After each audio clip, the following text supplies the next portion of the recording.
Hey guys, happy Thursday. We are chatting about PTSD. Let's get the good angle there.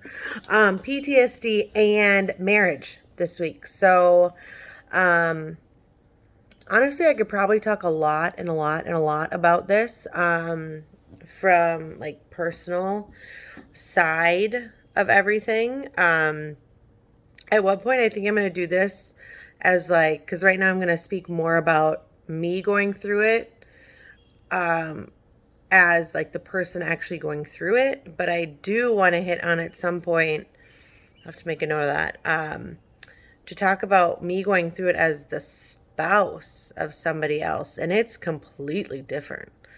Like, it's like, it's completely different because the triggers are different, the side effects are different, the emotions and anger and all those things are just so different. Um, so I think at some point I'll talk about that too. But for this one, this week, I'm going to chat about how it was basically for me being on the side of going through the PTSD. So, for me personally, Jason was like the biggest supporter of me doing what I needed to do for myself and for our family. So that's the first thing that he came with me. There was days I had to say I was sick at work for like a mental health day, and he was sick as well, and we just drove because I needed it. I needed the sun. I needed to be out. I needed to do just stop thinking about the things. So he was like the biggest supporter, and I think it's because A, knew I was struggling for years, and B, also kind of understood what I was going through. Not because he was physically going through it himself at the time, but just because he had seen things and he saw things bother him, and he was a police officer as well at the time. So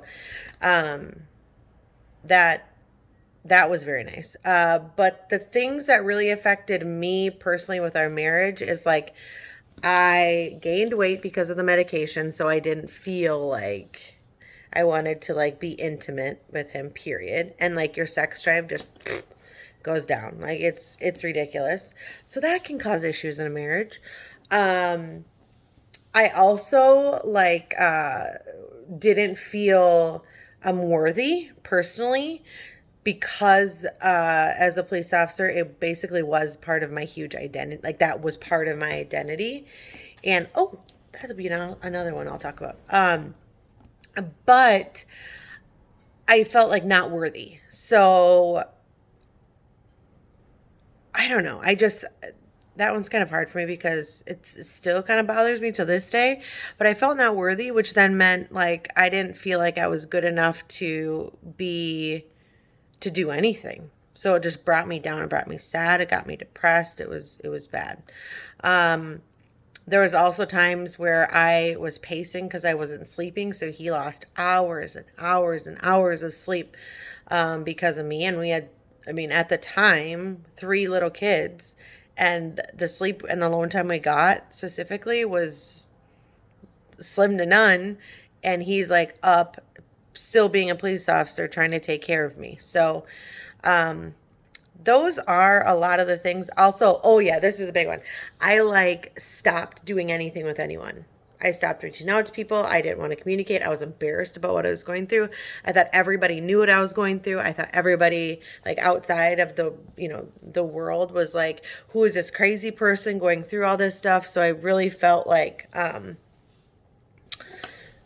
kind of felt isolated and alienated. Also, like I had hardly anybody from my department reach out to me. So this was like 3.5 years ago. And I worked very well with a lot of my partners. Like I put in my time and respected them and did all that I could for them. And when I went through it, it wasn't really that known. And a lot of people didn't reach out to me. They didn't even know what to say. They didn't even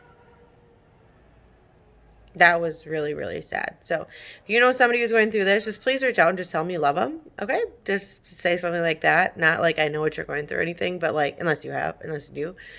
But like, just tell them that you know, you love them. And even if they're your partner, just say, hey, we miss you at work, but know that you're taking care of yourself and that's the most important thing. So say something like that on a side note, because I was completely alienated.